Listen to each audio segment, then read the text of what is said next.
Water. It's vital to human life, our economy, and ecosystem. The very survival of our planet. But water challenges are growing more intense than ever before. Increasingly volatile weather patterns fueled by climate change, crumbling infrastructure, pollution, and overpopulation that's causing a surge in demand for water. But now, new technologies are offering bold new ways to protect and optimize water, to help the world become water secure, and Xylem is leading the way. Xylem is a Fortune 1000 global water technology provider, dedicated to solving water and smart infrastructure challenges. We have a century-long track record of trust and reliability, providing leading-edge technologies, expertise in equipment to utilities, industrials, and other users of water, working closely with our customers to develop solutions that manage water more effectively and efficiently all across the water cycle. Now, we're leading the digital transformation of water, partnering with our customers and innovation leaders, discovering new ways to harness the power of data and analytics, delivering unprecedented insight that's optimizing existing water systems, and creating a future that's more water efficient to meet the world's water needs, and more energy efficient to protect the environment. Our commitment to sustainability is fundamental to our business strategy, guiding everything from how we design new products to our culture and people.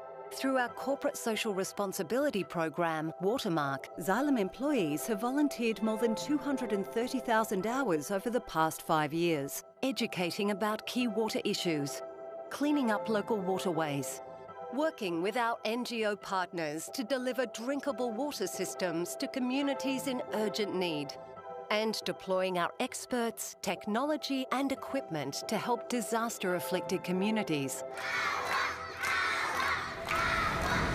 The world's water challenges are dramatically increasing, but so are the possibilities to solve them.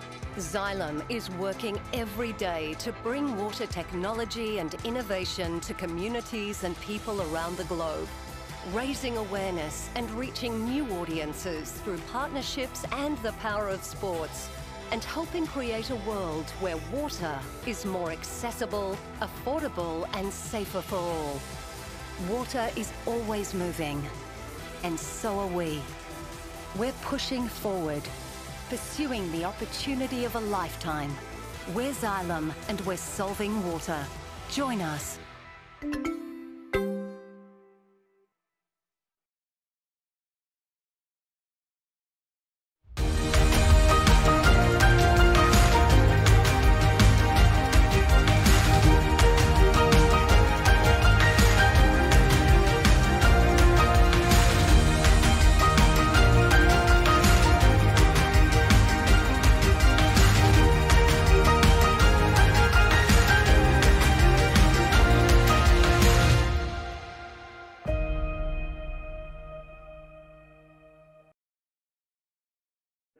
Bonjour à tous les participants, c'est un grand plaisir pour moi de pouvoir vous accueillir à cette deuxième session sur la nouvelle culture de l'eau dans le cadre de la deuxième conférence internationale sur les mégapoles, l'eau et les changements mondiaux. Le président de la session, c'est Monsieur Philippe Pieper, qui est spécialiste du programme dans le secteur de la science de l'UNESCO. Monsieur Pieper, vous avez la parole.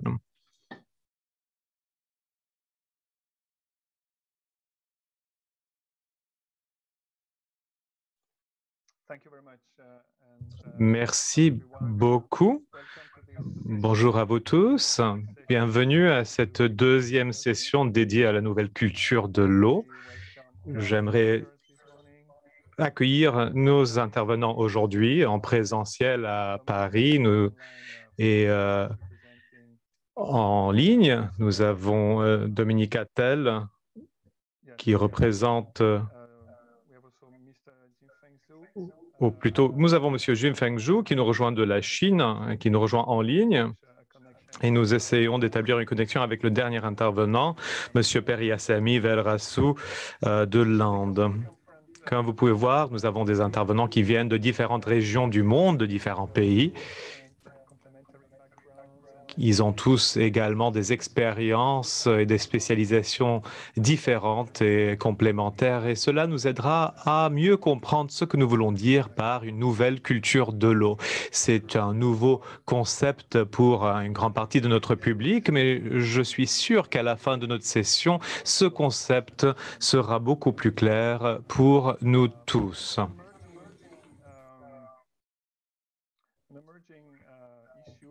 Il s'agit d'une problématique nouvelle pour nous tous, surtout ici à l'UNESCO. J'ai vu dans les dernières années, et nous sommes en train maintenant d'élaborer les plans stratégiques pour la 9e phase du programme hydrologique international, ou gouvernemental plutôt. Et dans ces plans, il y a cet élément de promotion d'une nouvelle culture de l'eau qui est un élément important. Nous voyons ce point comme étant complémentaire à tout notre mandat à l'UNESCO et au PHI pour éduquer la population au sujet de l'eau. Il faut que nous puissions changer les mentalités avant de pouvoir réaliser des changements. C'est un peu notre motto et notre mission au niveau international. Donc, nous avons abordé ces nouvelles questions afin de promouvoir une forme de développement qui promeut donc une eau et de l'assainissement pour tous et qui promeut la paix et la prospérité pour tout le monde. Pour réaliser cet objectif, nous devons surmonter différents obstacles à présent et à l'avenir. Nous devons avoir plus de conviction et d'avoir une vision où nous pouvons envisager l'eau comme étant vue d'une manière un peu différente et valoriser autrement un monde doté de cette nouvelle culture de l'eau. On a mentionné dans plusieurs sessions que l'ingénierie ne suffit pas. Il faut travailler avec les personnes pour changer les mentalités afin de considérer l'eau d'une nouvelle manière dans différents aspects du développement urbain. Et c'est de ce sujet dont nous allons traiter aujourd'hui en parlant avec nos différents intervenants. L'UNESCO investit fortement dans le programme de l'eau et dans le réseau des musées de l'eau. Son objectif est non seulement de documenter le patrimoine de l'eau, donc ces éléments du passé, mais également de promouvoir cette nouvelle approche envers l'eau pour pouvoir garantir un avenir prospère pour toutes et pour tous. Donc, c'est l'objectif du programme et je suis ravi de pouvoir présider à cette session ce matin. Donc, sans plus attendre, j'aimerais donner la parole à notre première oratrice qui est présente avec nous à Paris. Il s'agit de Madame Émilie Gascon. Vous êtes la bienvenue. Et vous avez une présentation sur le fait de dépasser la résilience aux inondations et de concevoir, de prévoir des cultures de l'eau prêtes pour le 21e siècle. Vous êtes architecte qui travaille dans les progrès d'urbanisme et de paysagisme. Vous avez un doctorat en architecture urbaine et de paysage et vous enseignez également dans le cadre de Laboratoire Léa. Votre travail se concentre sur les questions prospectives de la transformation des environnements urbains et des systèmes hydrologiques, écologiques et sociaux.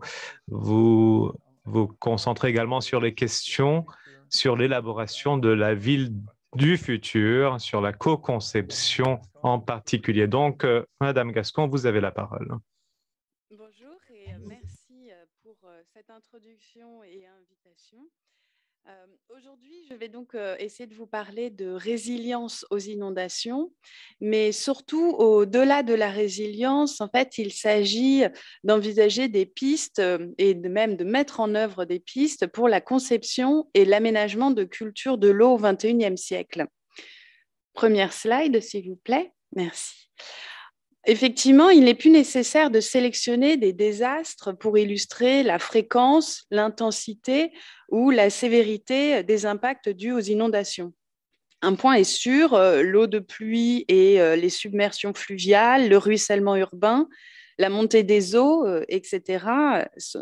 Tous ces éléments sont déjà des enjeux majeurs. Rotterdam se situe sous le niveau de la mer, Bangkok coule.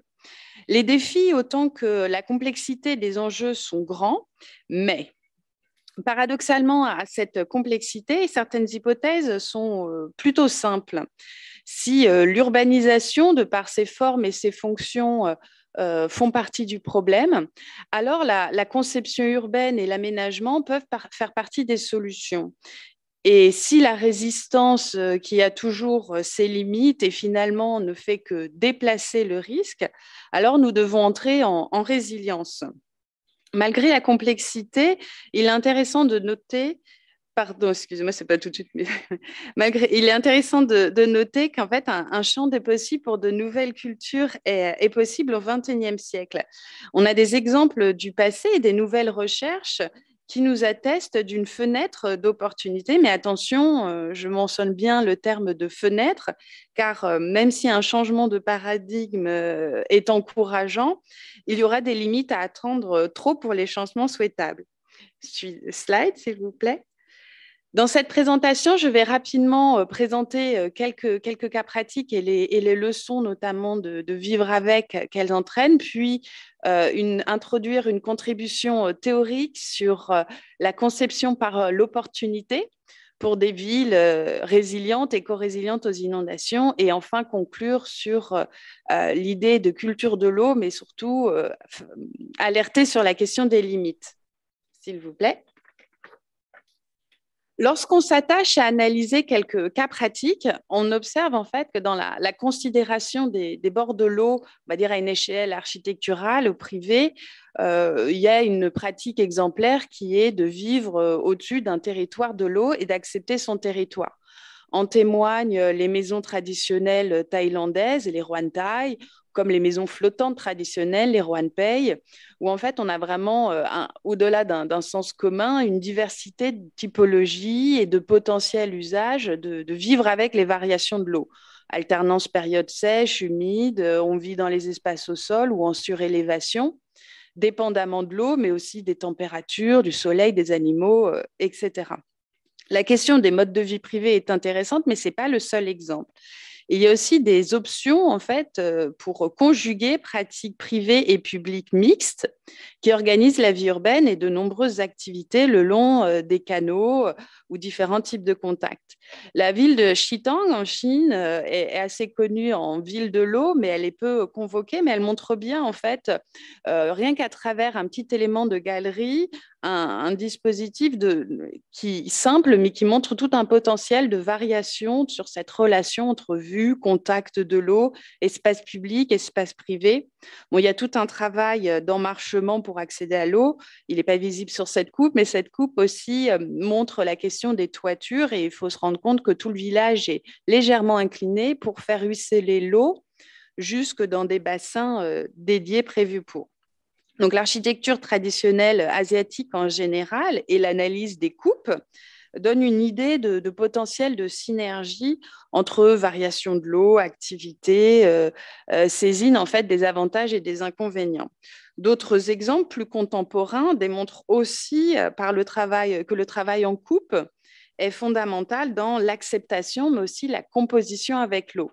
Pour le cas de Boston, qu'on peut mentionner ici, on observe vraiment en fait qu'il fait partie de tout un ensemble de développement de systèmes horizontaux, souvent hybrides en fait entre urbanité et paysage. Et c'est un fait assez intéressant quand on considère qu'une des réactions les plus automatiques, les plus communes, est de dresser des murs, des digues verticales contre l'eau. Donc dans le projet du Sea Change Boston de Sasaki, le traditionnel trait de côte disparaît en fait dans un large espace de buffer combinant différentes caractéristiques et fonctions. Donc, c'est vraiment le paysage, on va dire l'ingénierie, l'éco-ingénierie qui conjugue avec les capacités du paysage et à l'architecture de s'adapter. Le paysage et les domaines liés à l'écologie jouent un rôle majeur en fait dans cette réflexion sur les formes et fonctions des bords de l'eau. Et non seulement ces solutions paysagères et écologiques aident à la régulation des risques, mais ils produisent également des aménités pour les vivants. Alors malheureusement, on n'a pas le temps de montrer vraiment la diversité des projets, mais il faut vraiment retenir que à la fois le contact, mais aussi la substance sont assez importants et qu'il s'agit vraiment de considérer que le sol n'est pas statique et imperméable, il faut plutôt l'appréhender comme une multicouche épaisse avec des capacités. Slide suivante. Merci. Ce changement de paradigme au bord de l'eau est aussi visible à l'échelle du quartier pour l'eau de pluie. Des stratégies vertes et bleues en fait, s'imposent comme souvent exemplaires pour gérer le ruissellement urbain. Et sans développer toutes les villes de Copenhague à New York, Philadelphie, Singapour, le programme chinois des Sponge Cities, il y a quand même quelques stratégies à regarder. Si on regarde surtout, ce que j'ai envie de souligner, c'est le potentiel de transformation en fait, de ces dispositifs verts et bleus. Si on prend par exemple deux cas, le cas de Copenhague, il y a vraiment une transformation du milieu urbain en lui-même. À Copenhague et Frederiksberg, avec le projet de Ramboll et Ramboll Studio Dreisel, on assiste à des dispositifs, toute une palette d'outils de parcs, avenues, boulevards, canaux urbains, rues vertes, etc. Mais c'est surtout la mise en synergie en fait entre des éléments verts, bleus, minéraux pour guider l'eau dans des endroits, on va dire, souhaitables, souhaités jusqu'à la mer, qui est intéressant. À Copenhague, c'est la transformation de la perception de la ville qu'on peut noter avec, par exemple, le plan repris, bien sûr, du studio Marco Vermeulen pour Waterstadt 2035, où, en fait, là, on a carrément une relecture de la ville qui se base sur le principe géographique des bassins versants, mais le transforme de manière opérationnelle et on va dire, urbaine, avec tout un tas de petits bassins versants qui se terminent d'ailleurs par des water squares. Donc, on a une artificialité de ce territoire, mais avec une pensée quand même, on va dire, un peu plus géographique. Et ces deux cas sont intéressants à mettre en perspective parce que c'est vraiment des systèmes hybrides et même s'ils utilisent plus ou moins les mêmes dispositifs, ils donnent des perceptions différentes, des compréhensions différentes de la ville. Slide suivante, s'il vous plaît. En conclusion de cette première section sur les cas pratiques, il s'agit surtout de noter que, en fait, s'attaquer à la vision du territoire de manière hybride, mélangeant ingénierie, conception, écologie, économie, en travaillant ensemble, non seulement ça permet de diminuer le risque, mais aussi de se reconnecter avec les territoires, de l'eau humide et dynamique, plein de ressources et de possibilités.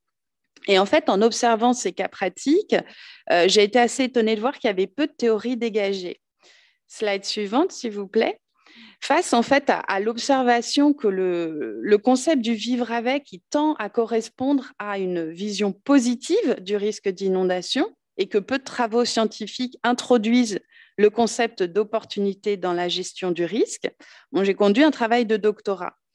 Il s'agissait surtout de démontrer la validité du concept d'opportunité appliqué aux inondations, mais aussi de définir une méthode de conception par l'opportunité pour des villes résilientes aux inondations, éco-résilientes aux inondations. Je vais vous passer la méthodologie. Vous pouvez lire si ça vous intéresse plus à même. J'ai plutôt envie d'introduire le résultat, qui est en fait une grille d'observation des stratégies associées aux projets urbains et paysagers pour la conception par l'opportunité. Donc, c'est une carte sémantique conceptuelle, mais en fait, c'est surtout un réseau d'actions de conception basées sur des éléments physiques du territoire et produisant de potentiels bénéfices. Slide suivante. Une synthèse de cette grille, puisqu'on n'a pas du tout le temps de la détailler, ni même la synthèse, peut être faite pour comprendre surtout la logique en fait soutenant cette méthode. Donc le fil conducteur, c'est vraiment d'établir une synergie entre des flux et des procédés liés aux éléments physiques du territoire en relation avec la circulation de l'eau. Le point de départ, c'est vraiment de traiter l'eau sous toutes ses formes comme une ressource. et d'utiliser les variations de ces flux pour organiser, réorganiser différentes fonctions, capacités, caractéristiques, etc. d'un milieu urbain. Donc, il s'agit vraiment de considérer l'eau à toutes les échelles, bassins, quartiers, bâtiments, et la circulation entre ces échelles, et d'utiliser les variations, jours, saisons, extrêmes, comme moyen pour transformer les paysages urbains avec l'eau.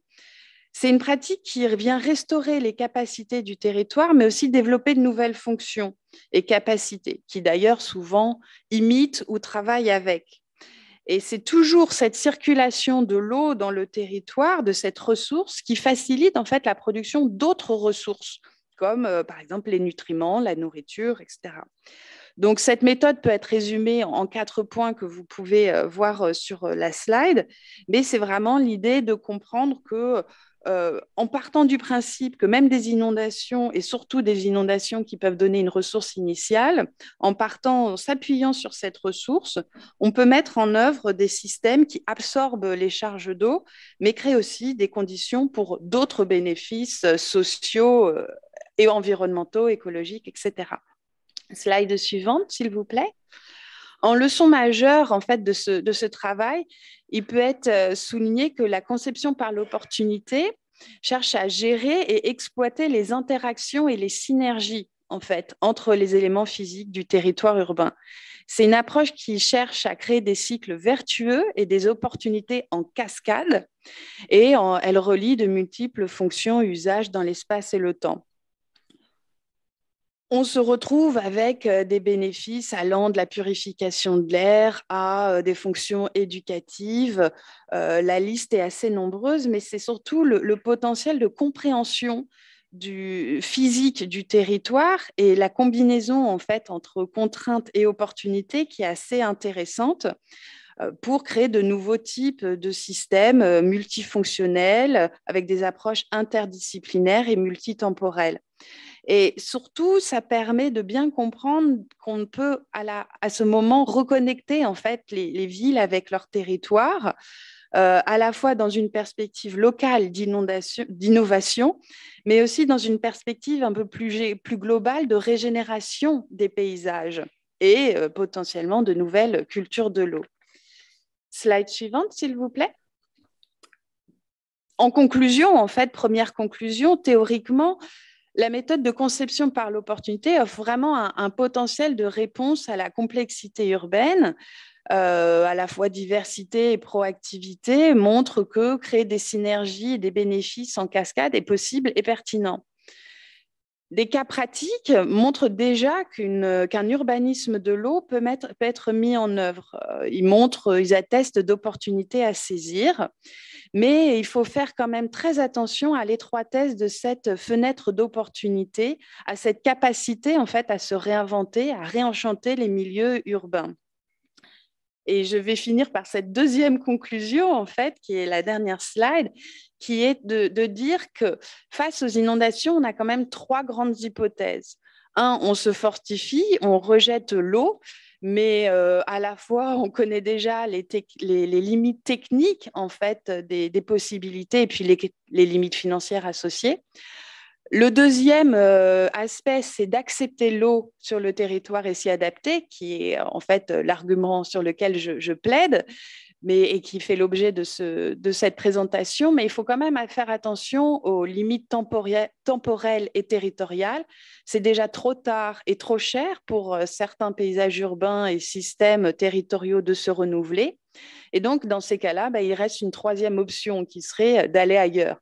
Alors, non seulement on peut se poser la question pour aller où et comment, mais c'est aussi que si on se retire, attention à ne pas répéter les mêmes erreurs, en fait, et vraiment se saisir de cette question de la complexité et de la relation entre eau et paysage pour ne pas faire les mêmes erreurs ailleurs. Donc, commençons dès à présent à expérimenter toujours plus de nouvelles cultures de l'eau.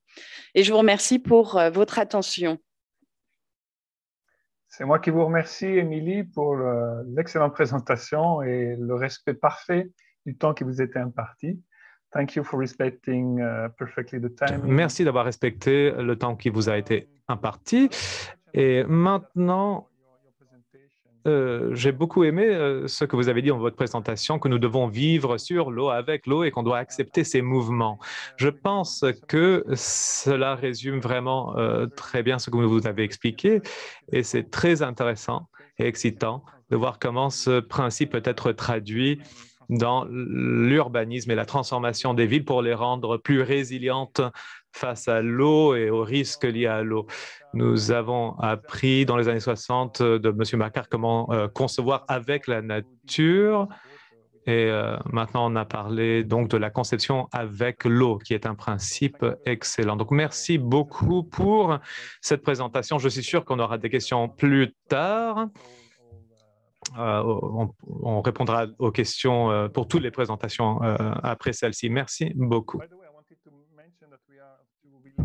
Je voulais aussi vous dire que nous sommes sur le point de publier un ouvrage de l'UNESCO préparé avec le professeur Matthias Watson et je suis sûre que vous allez adorer le titre.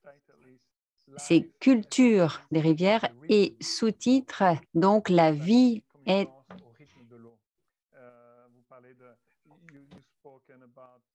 comme une danse au rythme de l'eau. Alors, vous avez parlé du fait d'accepter le mouvement, les saisons, les changements. C'est effectivement un concept extrêmement important dans le cadre de nouvelles cultures de l'eau. Merci infiniment. Nous allons à présent passer à la deuxième présentation, toujours de la France. Cette présentation aurait dû être donnée par M. Dominique Gadel, qui gère le Tea Park à Hong Kong. Et c'est une présentation qui est faite par le directeur des affaires internationales à Veolia. Dominique, vous avez la parole. Merci beaucoup, Monsieur le Président. Et merci beaucoup d'avoir sélectionné cette proposition. Il s'agit de faire un exposé sur le Tea Park, qui est donc une usine de traitement des boues à Hong Kong. Alors, je fais cette intervention au nom de Vincent Deleur, comme vous l'a dit le Président. Mon collègue ne peut pas être avec nous ce matin. Depuis 2010, Vincent préside la branche Veolia à Hong Kong qui gère l'usine de traitement des boues. Il a une dizaine d'années d'expérience en la matière déjà. Et ce que je vais m'efforcer de faire, c'est de vous expliquer un petit peu le contexte et pourquoi les autorités municipales ont lancé ce projet. Je vais commencer par vous décrire un petit peu les spécifications techniques ainsi que la solution avant de passer à ce que fait concrètement Tea Park. Et pour reprendre ce que disait Philippe en introduction, donc ce que fait cette usine avec les populations. Alors, effectivement, la population est toujours au centre, où que l'on se trouve, quoi que l'on fasse, à chaque fois que l'on agit dans le domaine de l'eau. Et ça vaut aussi pour Hong Kong. La première chose à bien comprendre, c'est que Hong Kong est un territoire plutôt petit en taille et ces 50 dernières années, sa population a beaucoup augmenté. La population a atteint un plateau en quelque sorte, mais l'augmentation en population s'accompagne d'augmentation des volumes d'eau usée qu'il faut traiter d'une manière ou d'une autre. L'un des enjeux, d'ailleurs, c'est que la gestion des eaux usées a un impact sur le port de Hong Kong. Vous voyez d'ailleurs une photo d'un nageur à l'écran et cela fait partie des préoccupations qui sont vraiment au centre du projet que je vais bientôt vous décrire. Vous voyez ici une carte, une représentation du territoire hongkongais. Il y a des nouveaux territoires. Donc, il y a la partie continentale de Hong Kong que vous voyez en haut. Il y a la ville de Hong Kong qui est en bas de cette image et le port Victoria qui est au centre de l'image. Les points jaunes représentent donc les usines de traitement des eaux usées. En gros, pour restaurer la qualité des eaux du port de Victoria, les autorités municipales ont lancé un programme en 2001. L'acronyme est HATS. Et il s'agit de creuser des tunnels profonds. Il y en a un sur la côte nord du port de Victoria qui recueille les eaux usées et qui les envoie au point 8 sur votre carte, sur la carte. Et il y a également un tunnel au sud qui recueille les eaux usées de l'île de Hong Kong, surtout, et qui est envoyé donc sur un autre territoire, là où le traitement des eaux usées a été amélioré. Il y a environ 700 tonnes par jour en 2000 et aujourd'hui, eh bien, c'est quelques 1200 tonnes par jour qui doivent être traitées. Les autorités hongkongaises ont effectué une étude pour comparer les différentes façons de traiter les boues, compostage, incinération, dépôt en milieu marin, etc. Et la conclusion était que pour Hong Kong, l'incinération, c'est la meilleure solution parce que ça permet notamment de répondre aux contraintes territoriales de Hong Kong. Alors, il y a l'utilisation, enfin, ça inclut une utilisation de technologies éprouvées, et puis ça permet également de lutter contre le problème de corrosion lié à la nature même des boues à Hong Kong.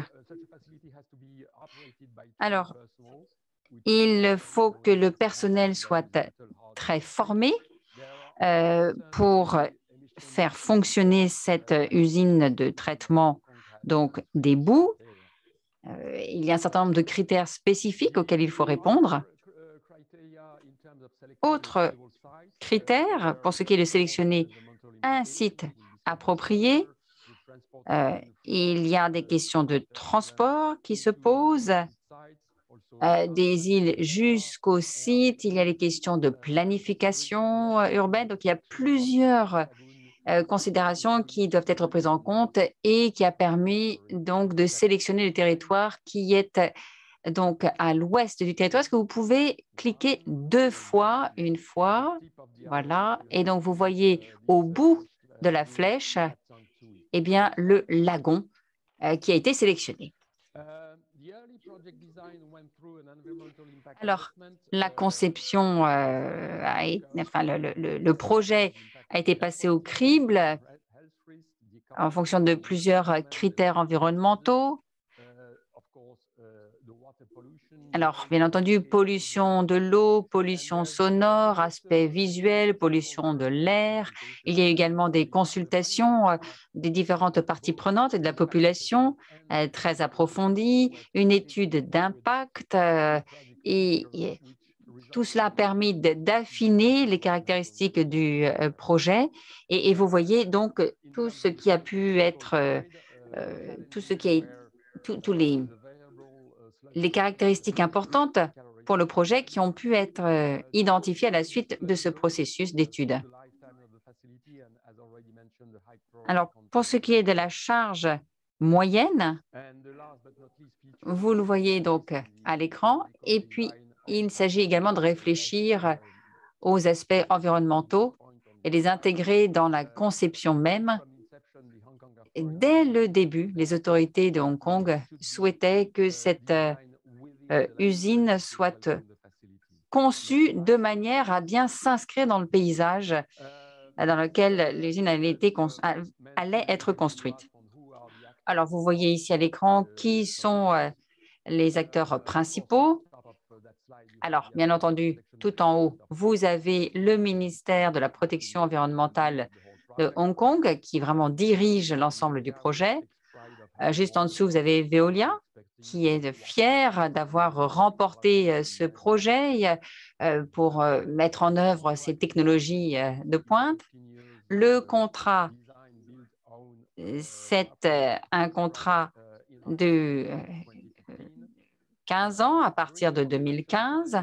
Pendant la construction, il y avait 2000 personnes présentes sur site, donc c'est très important. Aujourd'hui, il n'y a plus que 240 personnes et quelques 40 externes. Une représentation très générale de l'organisation de l'usine. Vous avez donc la zone 2, qui est la zone technique, là où il y a vraiment les installations d'incinération. Vous voyez donc où elle a été mise par rapport à l'entrée. Enfin, vous avez en haut la zone 1 avec les jardins paysagers et toutes les installations pour les visiteurs, dont je vais vous dire quelques mots. Alors, toujours sur les aspects techniques, pour finir là-dessus, ça, c'est d'ailleurs un diagramme que l'on trouve sur le site Internet de l'usine que je vous encourage vivement à visiter. Vous voyez donc que les boues sont transportés jusqu'au site par bateau, puis des camions transportent la boue des bateaux jusqu'à l'usine. Et il y a tout un système d'autorisation, bien entendu.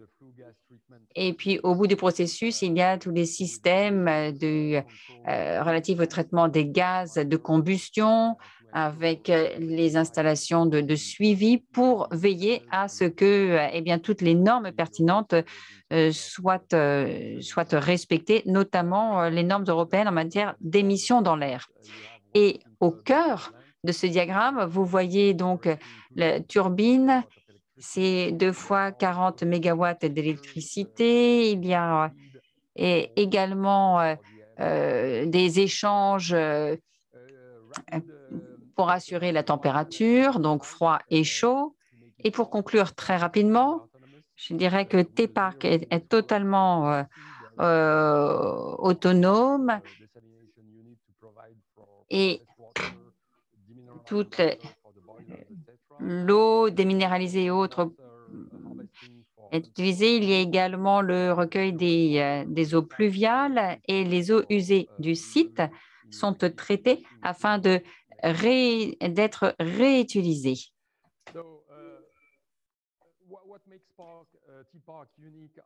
Alors, en quoi est-ce que T-Park est unique?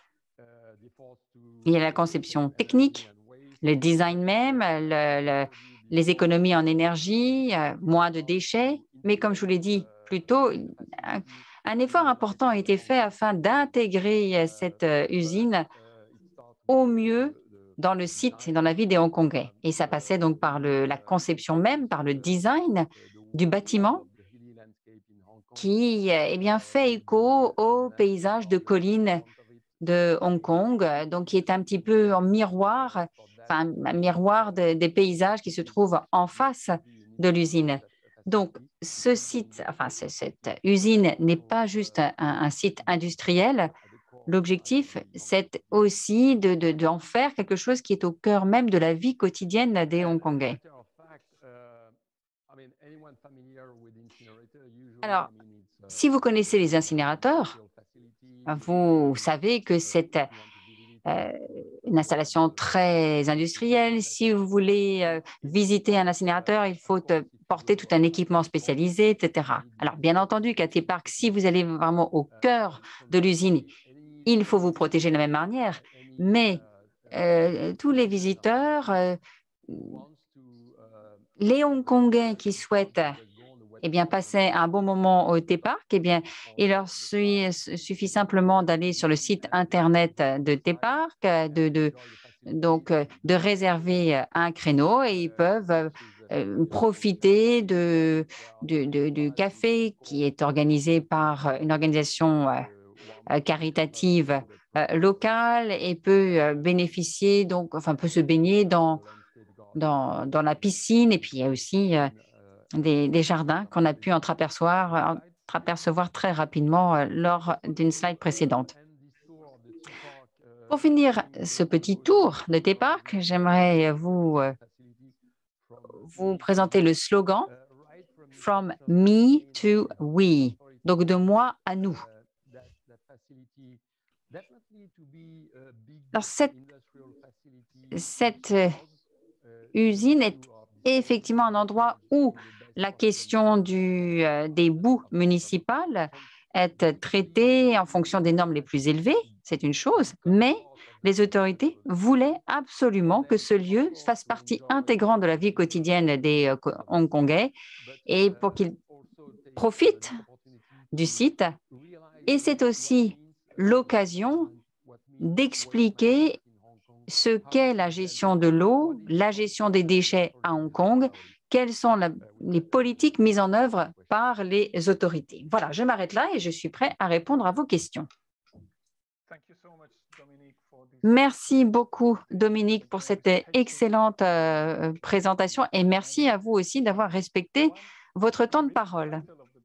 Alors, quand on lit le titre de la présentation, sans avoir écouté la présentation, on pourrait se demander pourquoi est-ce qu'une présentation de ce type est faite dans une séance consacrée aux nouvelles cultures de l'eau. Et ça aurait peut-être pu apparaître un petit peu étrange à première vue. Mais comme votre présentation était extrêmement claire, on voit qu'il y a effectivement un lien très clair avec le titre de la séance. Et à la fin, vous nous avez montré le slogan de « moi à nous ».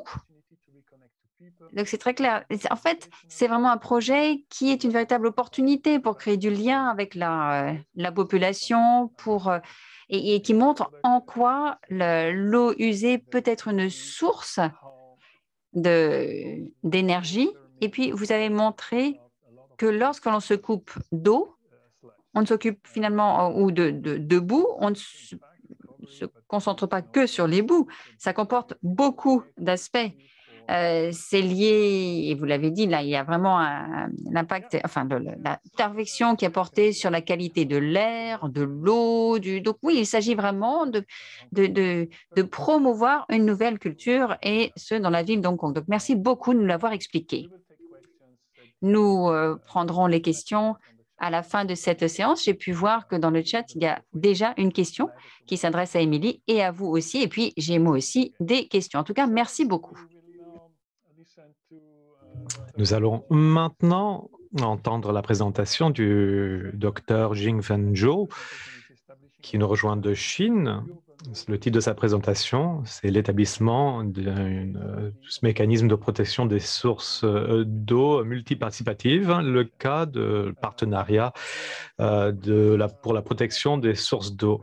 Monsieur Jingfen Zhou est le directeur de la fondation chinoise pour la conservation de la biodiversité et du développement vert et a été président d'une conférence chinoise pour la conservation et le 9e et 10e vice-président de l'association chinoise pour l'organisation verte et les membres de l'UICN et de son comité exécutif du groupe de travail sur la connectivité marine et membre du comité exécutif du Club de Rome. Donc, Monsieur Dr. Zhou, vous avez la parole.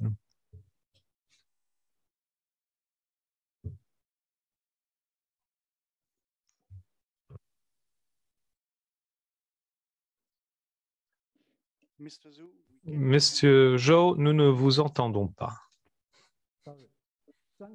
Mes excuses.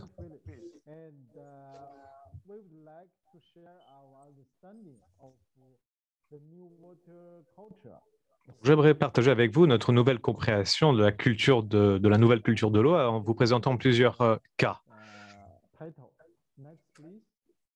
comme c'est mentionné dans le titre de ma présentation. Prochaine slide, s'il vous plaît. Alors, qu'est-ce que le PMWP, c'est-à-dire le partenariat pour la protection des sources d'eau métropolitaines, et comment est-ce que cela fonctionne? Quelles sont les villes dans le cadre de ce projet? Je vais vous parler d'autres cas et de nos conclusions et de nos résultats également. Alors, qu'est-ce que ce projet PMWP? Il s'agit du partenariat pour la protection des sources d'eau métropolitaines. Et il s'agit d'un mécanisme pour la protection des ressources hydriques qui travaille ensemble avec de différentes parties prenantes. Ce projet a été lancé avec la protection de certains réservoirs pour les communautés locales. Et en 2015, nous avons participé à divers ateliers et nous avons réussi à mettre en place des fonds pour officiellement lancer le partenariat avec le CBCGDF, c'est-à-dire le Fonds chinois pour la conservation de la biodiversité, ainsi que la Société forestière de Pékin, l'UICN en Chine, Forest Trends USA et la Société chinoise pour la préservation des sols et des eaux. Et nous sommes concentrés sur la protection des sources d'eau potable, en commençant par Pékin et en travaillant également sur d'autres villes sur le fleuve Jaune au nord de la Chine. Comment fonctionne ce partenariat?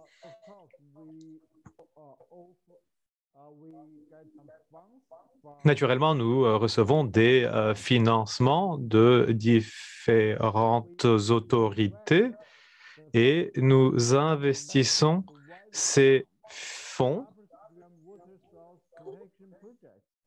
au projet de protection hydrique en amont, y compris différents projets de mesures de protection écologique. Et en aval, nous encourageons les utilisateurs à acheter les produits et les services écologiques des bassins versants en provenance des agricultures et de communautés en amont.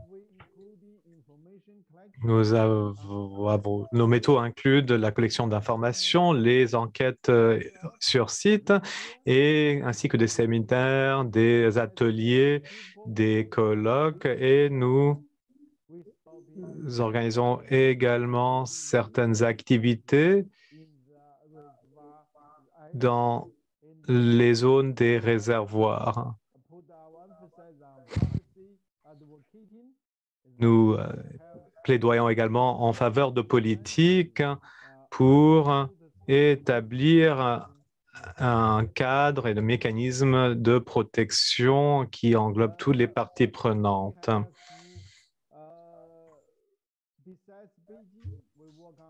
En plus de la ville du Pékin, notre travail se concentre sur les villes de fleuve jaune supérieur, y compris la ville de Langzhou, de Tianshui, de Baoji, qui se situent tous sur le fleuve jaune. Et toutes ces mégapoles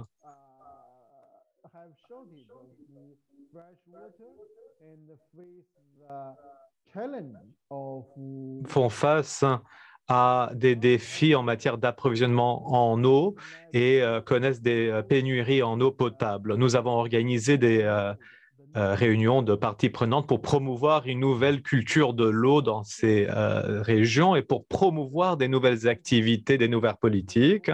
Nous avons essayé de mettre en place des mécanismes locaux pour protéger les sources d'eau pour ces mégapoles.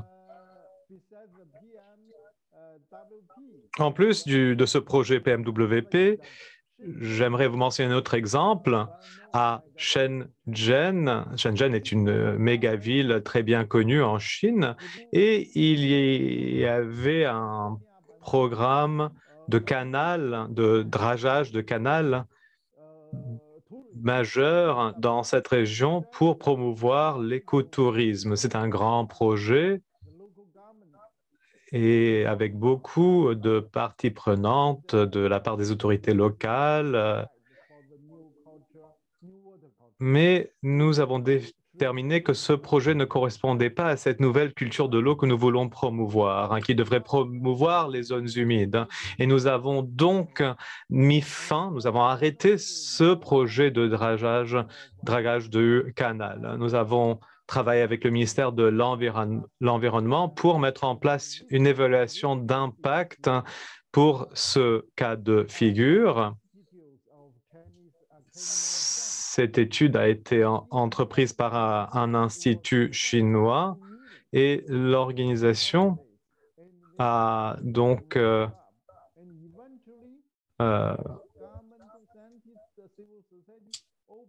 et l'organisation qui avait mis en place ce projet de dragage a dû payer des amendes pour ces activités.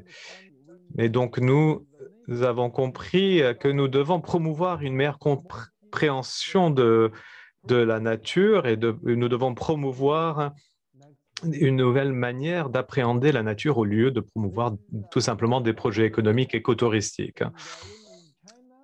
Voici un autre projet. En Chine, nous avons une grande promotion de la plantation d'arbres.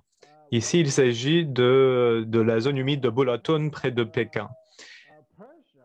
Mais à cause de la pression de la plantation d'arbres, on a donc commencé à planter des arbres dans les zones humides, ce qui ne correspond pas à notre nouvelle culture d'eau. Nous devons protéger ces zones humides au lieu de planter des arbres.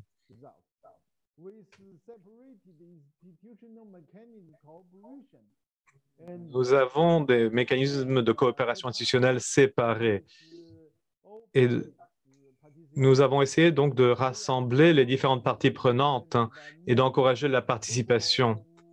Nous voulons mettre en place une nouvelle culture de l'eau et de coopération pour pouvoir faire face aux changements et aux évolutions mondiales et de mettre en place des activités de protection de l'environnement parallèlement à cette nouvelle culture de l'eau, afin d'améliorer les mécanismes de supervision et d'administration existants est notre première tâche, la tâche la plus importante.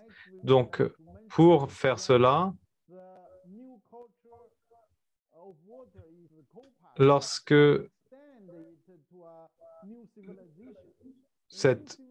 cette nouvelle culture de l'eau doit être étendue à une nouvelle civilisation qui doit inclure le système politique, juridique. Et notre expérience nous encourage à améliorer le cadre juridique, l'administration. Toutes ces choses doivent évoluer. Il faut également donner la place à la société civile et améliorer la sensibilisation du grand public qui seront cruciales pour que ces efforts puissent porter leurs fruits. L'évaluation d'impact scientifique est également importante et nous pensons que la conscience du grand public et la participation du grand public est également un élément clé pour empêcher des conflits envers cette nouvelle culture d'eau. Ensuite, troisième conclusion, il faut intégrer la civilisation écologique dans la mise en œuvre des programmes de protection des sources d'eau et dans les projets écologiques. Il y a beaucoup de projets qui incluent la protection des sources d'eau qui ne sont pas suffisants.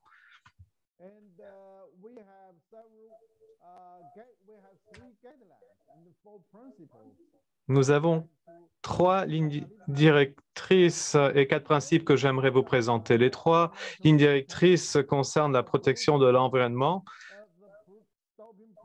et la protection contre la pollution.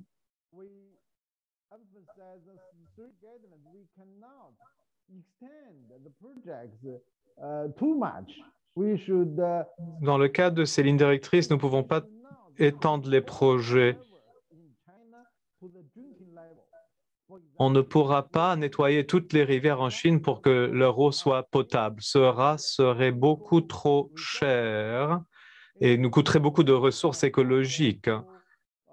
Et les 4 principes concernent la protection écologique. Tout d'abord, il y a le principe de la nature. Il y a le principe des limites. Et il y a le principe de la systématicité. La civilisation écologique et l'industrialisation, ou plutôt la civilisation industrielle, essaye d'étendre les projets et les programmes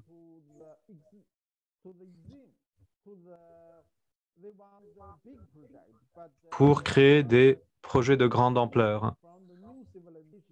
Mais les nouveaux projets basés sur notre nouvelle civilisation écologique ne devraient pas être aussi étendus. On devrait nous focaliser sur la nature et sur les solutions axées sur la nature pour pouvoir protéger les ressources en eau. Et enfin, il faut qu'il y ait une participation publique et une supervision. Comme vous savez, en Chine, le gouvernement est très fort, ce qui est une bonne chose dans beaucoup de cas, mais certaines autorités veulent simplement renforcer le PIB, ce qui est un impact très négatif sur la protection de l'eau et a un impact très négatif pour les problématiques de protection des sources d'eau dans les mégapoles. Donc, nous avons besoin de plus de participation du grand public et plus de supervision. Merci beaucoup. Merci beaucoup, Monsieur Zhou, pour ces cas très intéressants que vous nous avez présentés, qui nous proviennent de votre grand pays, la Chine. J'étais très impressionné par cette idée de civilisation de l'eau qu'on peut voir en Chine. Le fait de vouloir contrôler les crues, de pouvoir bénéficier de l'eau dans les différents fleuves du pays. La Chine utilise l'eau également comme moyen de connexion entre les personnes et la culture. Et j'étais très impressionné par tout cela lorsque j'ai travaillé en Chine. Mais ce que j'aimerais mettre en exergue, de ce que j'ai retiré de votre présentation, comme notre première intervenante, vous avez souligné l'importance de connecter les populations avec l'eau. Et j'aime beaucoup cette idée que les personnes qui vivent dans les mégapoles, vous avez mentionné plusieurs, Shenzhen, Wuhan, Shanghai, que ces personnes doivent comprendre que l'eau ne peut pas être considérée comme quelque chose de donné, qu'on doit développer la protection de ces sources d'eau et quelqu'un doit s'occuper de cette protection, de cette gestion des ressources en eau. Et c'est intéressant que vous explorez ces possibilités de compensation des services d'écosystème de l'eau pour les personnes qui plantent les arbres, qui protègent les zones humides, les zones rurales, etc. Donc, c'est un principe de solidarité, de compassion qui est très intéressant qui vise à payer pour les services dont vous bénéficiez, puisque la plupart des citoyens en profitent de manière gratuite et n'y pensent pas. On ouvre le robinet et on a accès à l'eau. Et donc, il faut vraiment comprendre qui s'occupe de l'eau et de cette manière, on peut vraiment soutenir les communautés dans des zones rurales, dans les montagnes, donc en amont. Et j'aime bien cette idée de l'intégration de tout cela dans ce principe de l'éco-civilisation que la Chine est en train d'élaborer. Merci pour cette présentation très intéressante. Et on aura des questions après la dernière présentation. Le docteur Abdelhassoud de l'Inde est maintenant avec nous. Donc, nous allons entendre la dernière présentation qui est dédiée au système d'approvisionnement en eau de Mumbai en Inde, l'émergence vers une nouvelle culture de l'eau. Dr Velrazou a un master en politique publique de l'Université Berkeley en Californie. Il est commissaire municipal pour la mise en œuvre des projets municipaux à Mumbai.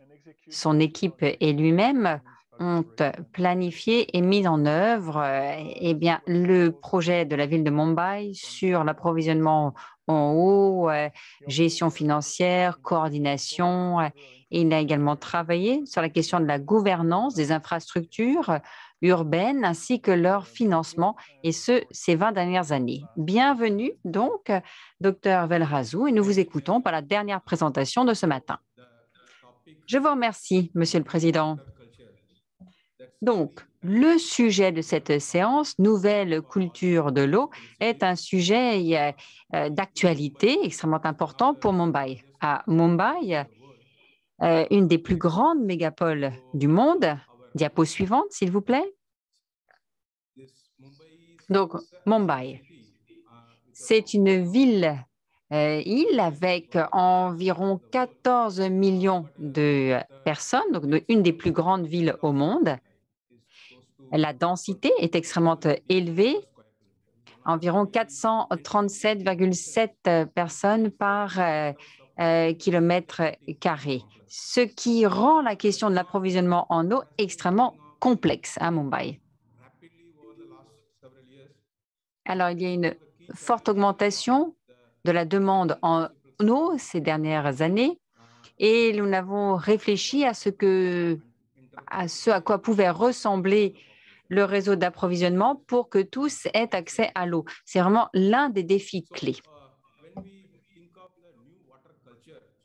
Alors, quand on parle de nouvelle culture de l'eau, je crois que ça, c'est une réflexion qui est menée au sein des systèmes municipaux. Nous avons une culture de l'eau qui remonte à quelques centaines d'années. La culture de l'eau, c'est extrêmement important.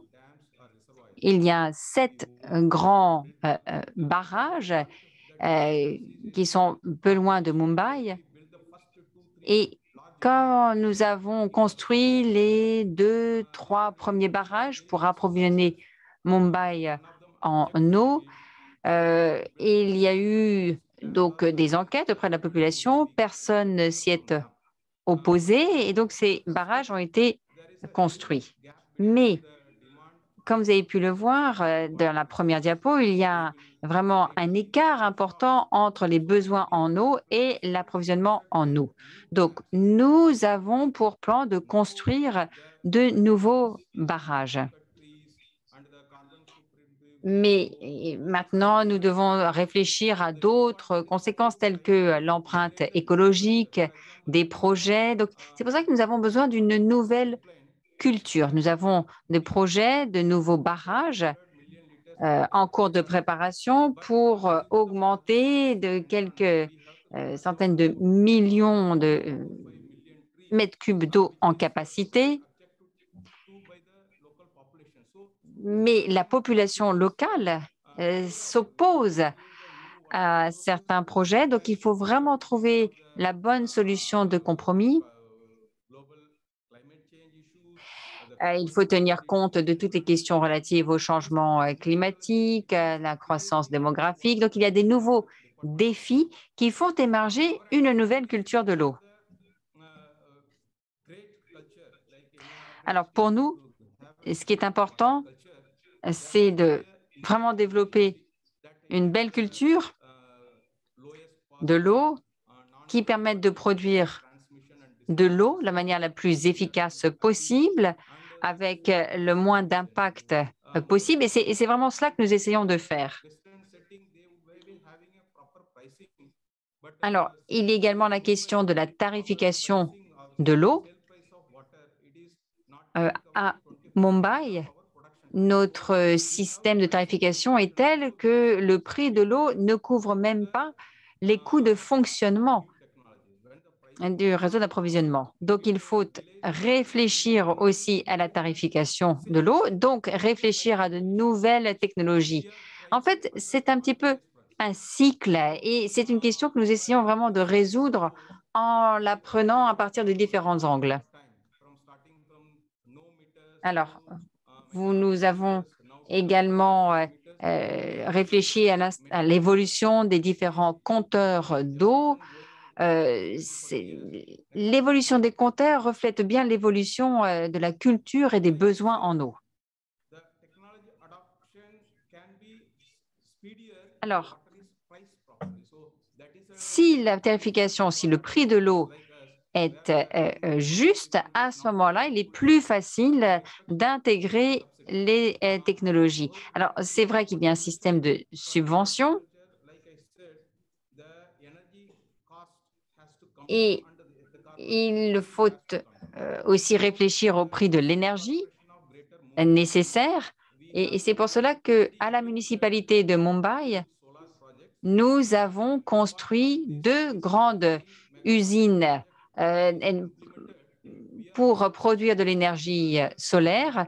Nous sommes sur le point d'ajouter encore une capacité de 100 mégawatts et c'est ce qui permettra donc de compléter eh bien, le travail qui est fait avec le système des barrages.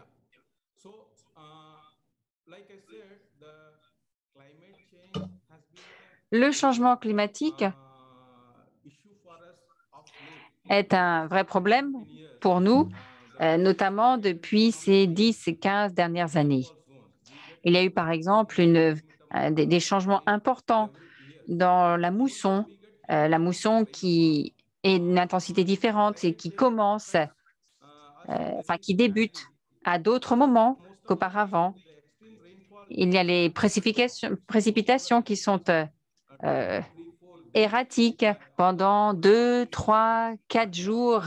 Eh bien, l'eau tombe à flot et puis après, tout s'arrête.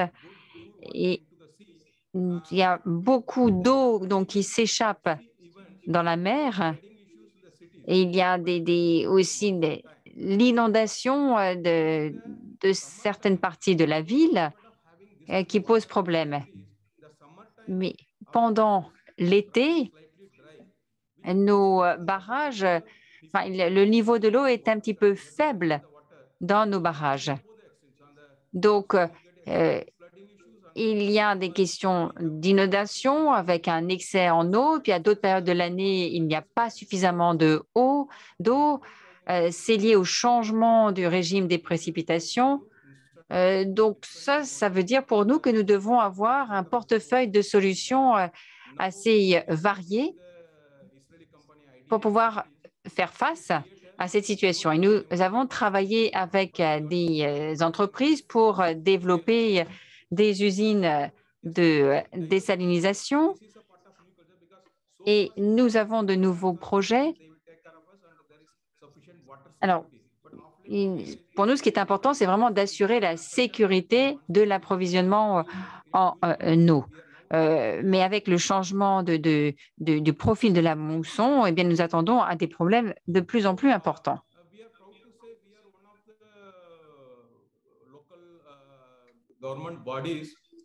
Alors, nous sommes l'un des services qui a mis en place un projet visant à creuser des tunnels pour assurer l'approvisionnement en eau. En fait, nous le faisons depuis quelques 40 ans maintenant et nous avons donc ces tunnels pour transporter l'eau des barrages qui sont assez éloignés de la ville jusqu'à la ville. Donc, il y a tout un réseau de tunnels qui a été construit. Il y a également des pipelines qui sont en surface.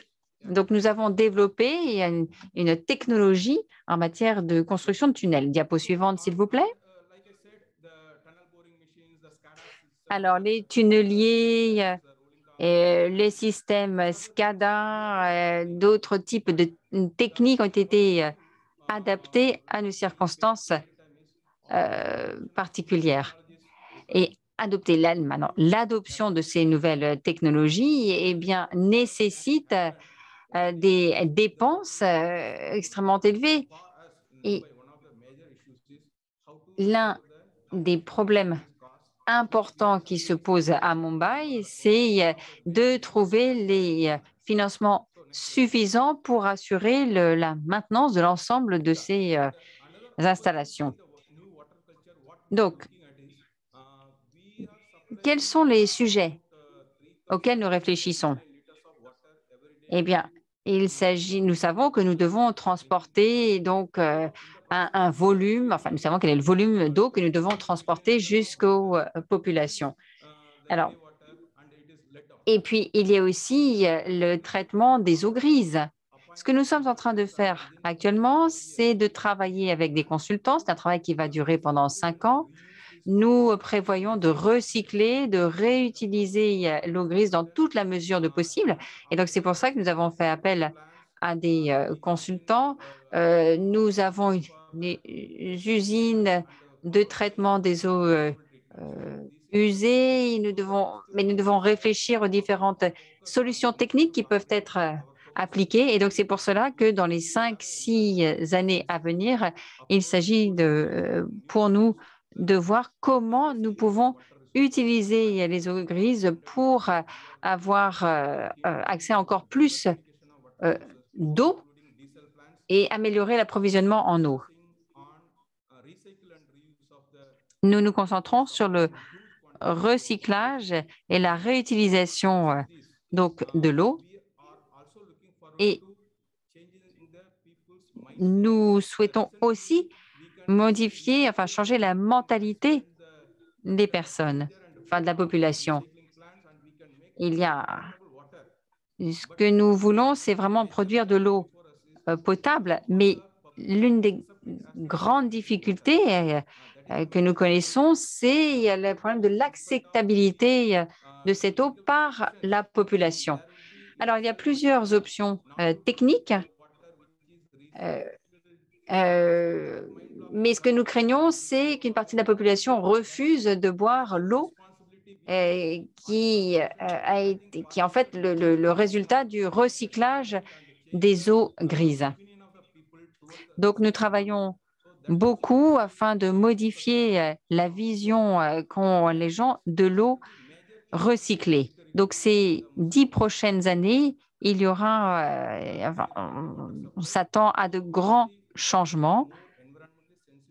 Les questions environnementales se poseront avec encore plus d'actualité. Il y aura un accès à l'eau qui sera difficile, donc il est absolument nécessaire d'être capable de recycler l'eau.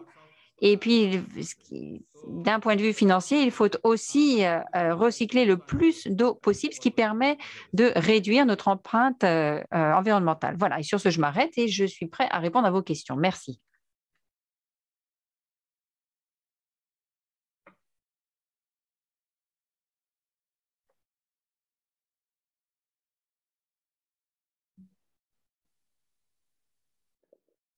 Philippe, tu es muté. Est-ce que tu peux te remettre le son, s'il te plaît?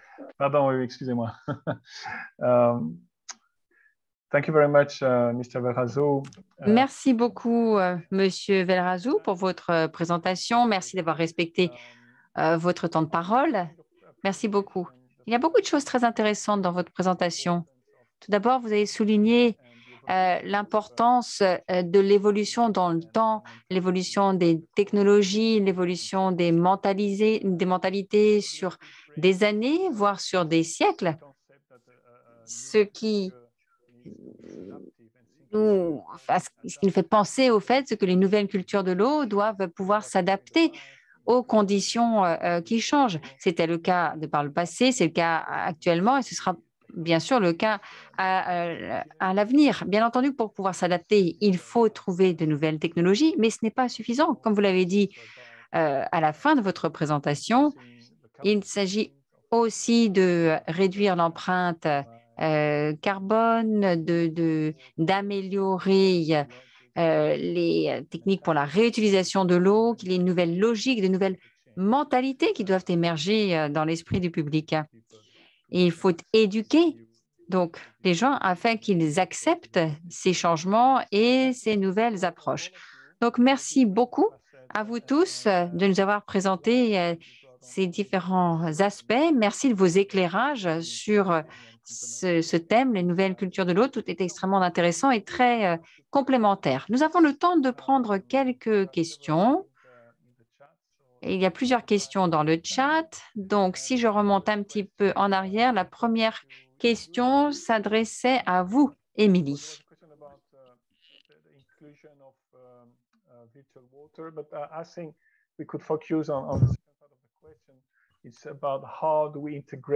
Donc, il s'agit de voir comment on peut intégrer la diversité de formes, d'échelles différentes, d'échelles temporaires dans le concept de la ville. Je pense qu'on pourrait ouvrir toute une série de cours sur cette question qui est très vaste, mais peut-être que vous pourriez aborder cette question de la variabilité temporelle et la variabilité spatiale, si vous pouviez nous parler un peu de ce point. Oui, merci beaucoup pour cette question. Mais en fait, cette question représente un univers en elle seule. Les designers et les planificateurs doivent vraiment essayer de trouver des méthodes pour aborder cette problématique et nous avons différentes méthodes, différentes perspectives qui dépendent de notre culture, de notre éducation et de différentes approches.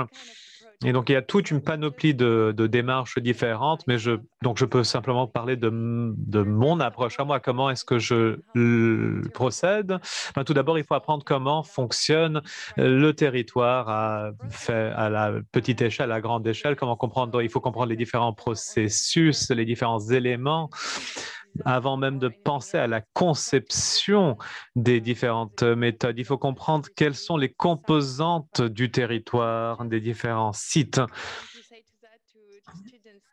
Et pas seulement en tant qu'architecte, mais également en tant que géographe, en tant que paysagiste, en tant qu'écologiste. Il ne faut pas aborder la ville tout simplement comme quelque chose de concret, de statique et d'imperméable. Il faut apprendre beaucoup. Il faut essayer de parler avec les paysagistes. Il faut essayer de comprendre ce que le mot sol veut dire pour un paysagiste. C'est complètement différent pour un architecte ou pour un paysagiste. Donc, il faut vraiment comprendre comment respirent les arbres. Il faut apprendre comment fonctionne l'eau et l'air, comment ils créent des micro-environnements. Donc, comment agir, il faut vraiment être curieux et poser des questions sur toutes les différentes caractéristiques du monde et sur la biodiversité à toutes les différentes échelles. Et peut-être si vous êtes un super héros, vous pourrez répondre à la question et savoir comment résoudre cette problématique. Mais bon, on peut s'inspirer des autres, de voir ce qu'ils font, d'expérimenter. Et de cette manière, on peut essayer de répondre à la question pour voir comment nous faisons les choses. Donc, vous recommanderais de renforcer cette capacité de collaborer avec différents secteurs, avec différents spécialistes, j'imagine. Désolé, il faut qu'on aille assez rapidement. On a une deuxième question de M. Wangdu sur l'expérience PIPAR à Hong Kong. C'est une question pour vous, Dominique. Il s'agit de la capacité d'extension du projet pour absorber une plus grande production de boueuses. Et une autre question sur ce qui est fait, ce qui peut être gardé dans le processus. Est-ce qu'il y a quelque chose qui découle de cette usine de traitement des eaux? Qu'est-ce qu'on peut faire avec ce qui en ressort? Oui, merci. Donc, les cendres vont dans les décharges et en termes de capacité, c'est quelque chose qui sous-tend tout le concept en allant de 700 tonnes par jour à 1200, 1400. C'est en fait ce qui sous-tend tout le projet avant la construction de cette usine. Toutes les eaux boueuses étaient reposées dans les décharges, ce qui surpasse la capacité des décharges dans le territoire de Hong Kong. Mais c'était aussi mal adapté puisque les eaux boueuses ne devraient pas être la chose principale qui se retrouve dans les décharges. Donc cela a donc justifié la création de ce centre de traitement. Le TIPAC a été conçu pour absorber cette production d'eau boueuse supplémentaire.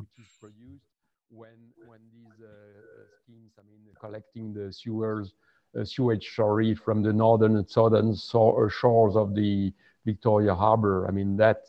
Generates la collection des eaux boueuses crée donc beaucoup d'eau boueuse supplémentaires qui doivent être absorbées dans ces centres. Et donc maintenant, la qualité de l'eau de Hong Kong est revenue au niveau de base.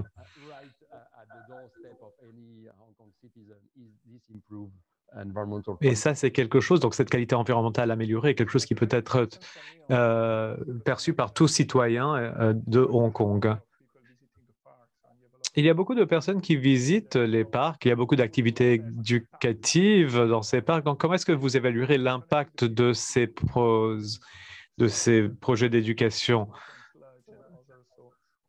Le fait de connecter les personnes à ces différentes problématiques d'eaux usées, d'eau boueuse, etc. Oui, c'est une question intéressante qui devrait être prise en compte par les spécialistes, j'imagine. Mais ce que je peux vous dire de notre perspective, en tant qu'opérateur de l'usine, nous avons l'objectif d'accueillir une centaine de visiteurs par jour. Et d'habitude, nous en avons autour de 270 à 300 visiteurs qui sont accueillis, qui visitent le site par jour. Donc, en termes d'attirer l'attention des gens ou d'attirer la curiosité des gens, nous avons vraiment dépassé nos attentes. Il y a cet appétit pour ces lieux et ce qui est aussi un motif très satisfaisant, c'est que les personnes revisitent les lieux. Donc, ils peuvent visiter ces jardins et ils s'y rendent plusieurs fois. Donc, on peut voir que nous avons donc un impact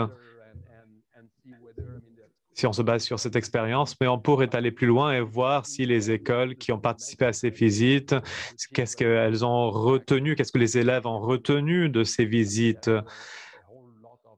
Il y a beaucoup de questions auxquelles on pourrait répondre.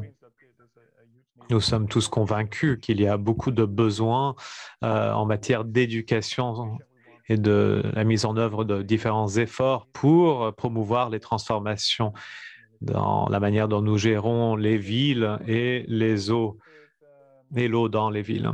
Question pour le troisième intervenant. La question est la suivante. Est-ce que la réglementation urbaine contribue à la protection des zones humides dans la région de Pékin? Je crois qu'il s'agit des zones humides à l'intérieur de la zone urbaine de Pékin lui-même, puisque vous avez évoqué la protection extérieure, à l'extérieur des villes. Mais voilà, il s'agit ici de l'intérieur des villes. Oui, merci beaucoup. Nous avons une très bonne réglementation au niveau de la ville, mais il y a toujours des fautes qui sont faites. Et les autorités, et l'industrie et même les organisations de chercheurs ont toujours une grande appétence pour les grands projets.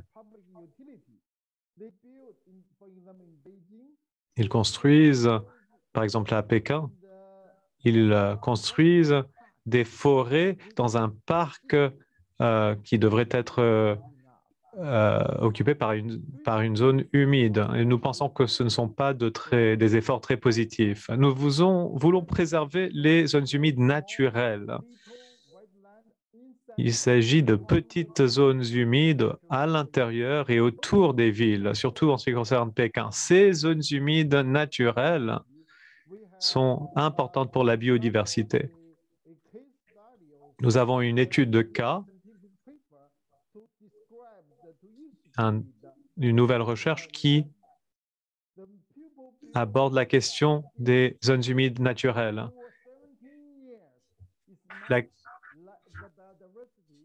La biodiversité sur les zones humides qui sont créées de manière artificielle sont beaucoup moins importantes que la biodiversité dans les zones humides naturelles. Mais en Chine, vu qu'il y a de l'argent lié au développement, le gouvernement veut créer des grands projets écologiques et créer des nouveaux parcs. Mais nous voulons arrêter ce type de projet. Mais il reste beaucoup de travail à faire. L'éco-civilisation et la nouvelle culture de l'eau sont des concepts qui sont généralement bien respectés aujourd'hui, mais il reste encore beaucoup de travail à faire dans ce sens. Merci beaucoup. Je peux confirmer, puisque j'ai visité Wuhan, Shenzhen et Xi'an, et j'ai vu et on a entendu dans une session le premier jour, nous avons vu donc qu'il y a cette nouvelle approche qui est utilisée vis-à-vis du développement urbain avec les corridors verts et bleus. Ce sont des projets qui sont assez impressionnants. Il s'agit de zones vertes, d'infrastructures bleues et vertes qui sont complètement nouvelles et qui sont construites et qui changent la manière dont les villes gèrent les ressources, traitent l'eau, recyclent l'eau et fournissent des bonnes conditions de vie pour les citoyens. Donc, il y a beaucoup d'expériences qui pourraient être mentionnées dans le contexte chinois. Donc, nous avons une question pour le quatrième intervenant. Le même auditeur la pose. C'est un commentaire et une question. 60 ans se sont écoulés. Il y a eu des barrages qui ont été construits. Il y a de nouveaux projets, mais il y a tout un travail d'éducation qui doit être fait auprès des consommateurs. Alors, est-ce que vous pouvez nous en dire un peu plus? C'est vrai qu'en plus des barrages, vous avez mentionné l'utilisation de la désalinisation de l'eau de mer comme autre piste, mais que pouvez-vous dire sur l'éducation, sur la sensibilisation donc de la population et sur l'amélioration de l'efficacité avant de chercher d'autres sources? Alors, c'est extrêmement important parce qu'avant de créer de nouvelles ressources en eau, nous devons améliorer l'efficience en matière d'utilisation de l'eau. Alors, dans une ville comme Mumbai, eh bien, il y a 35% de l'eau qui est perdue. Donc, il y a vraiment une marge importante pour améliorer l'efficacité. Et c'est pour cela que, comme je le disais, nous utilisons l'eau qui nous vient de 7 barrages différents. Nous avons donc différents services qui ont été développés, mais nous devons travailler sur l'efficacité. En fait, il y a des fuites au niveau de la distribution et c'est là qu'on enregistre le plus de pertes.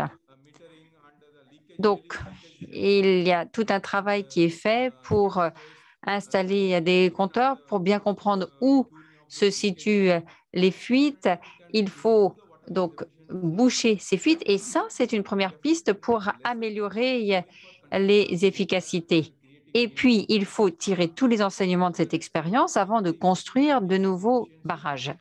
Donc, améliorer l'efficacité et puis, simultanément, nous essayons de voir quelle est l'empreinte écologique, l'empreinte carbone des différentes options. Et c'est pour ça que nous essayons vraiment de réfléchir au lien entre empreinte carbone, efficacité. C'est essentiel avant de lancer de nouveaux projets. Et puis, quand on parle de l'empreinte carbone, bien entendu, on pense avant tout à l'énergie qui est nécessaire pour faire fonctionner eh bien, les futures infrastructures. Et puis, nous mettons vraiment l'accent plus possible sur le recyclage et la réutilisation de l'eau. Et ça, je pense que ce sont des pistes très importantes. Merci. Merci infiniment. Alors, malheureusement, nous allons devoir bientôt conclure. J'aurais beaucoup aimé poursuivre cette conversation avec vous tous parce que c'est une véritable source d'inspiration. Je suis persuadée qu'il y aura encore beaucoup de questions à venir, mais j'espère qu'à l'avenir, nous aurons la possibilité donc de poursuivre cette discussion. Et alors, il me semble très difficile de résumer en quelques mots notre séance. Qu'est-ce qui peut être une nouvelle culture de l'eau? En tout cas, ce que je peux dire, c'est que vos présentations furent vraiment des sources d'inspiration. Il y a beaucoup de choses. Une nouvelle culture de l'eau, c'est avant tout une culture qui rétablit le lien entre la population et l'eau. Il s'agit de prendre soin de la ressource, d'avoir une attitude responsable vis-à-vis de l'eau, de prendre soin des sources, prendre soin de l'environnement. Donc, en tout cas, oui, éduquer, impliquer les gens, travailler sur l'acceptation des nouvelles technologies et des nouvelles approches, rétablir ce lien. On pourrait en parler beaucoup. Et en tout cas, ce que je peux vous dire, c'est que l'UNESCO est très intéressée par ce thème qui est la nouvelle culture de l'eau. Et dans le cadre de nos programmes, nous travaillons sur des publications et nous espérons pouvoir continuer à travailler avec vous sur ce sujet très important. Le moment est venu pour moi de conclure. Prenez soin de vous. Et nous n'avons pas pu nous réunir en présentiel à cause de la pandémie, mais j'espère que la prochaine fois, ce sera possible. En tout cas, j'ai eu grand plaisir à présider cette séance extrêmement intéressante.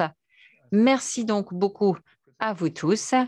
Merci d'avoir écouté, d'avoir fait les présentations, d'avoir contribué à la discussion. Je vous souhaite à tous une excellente journée ou une bonne nuit en fonction de là où vous êtes. Profitez de la fin de la conférence et merci à vous. Merci beaucoup, Monsieur Pipart. Merci à l'ensemble des orateurs pour leur présentation. Merci à tous les participants pour leur intérêt. Alors, il y a un événement parallèle qui commence à 12h40 et puis après, nous aurons des tables rondes qui vont commencer demain à 9h. Merci beaucoup à tous.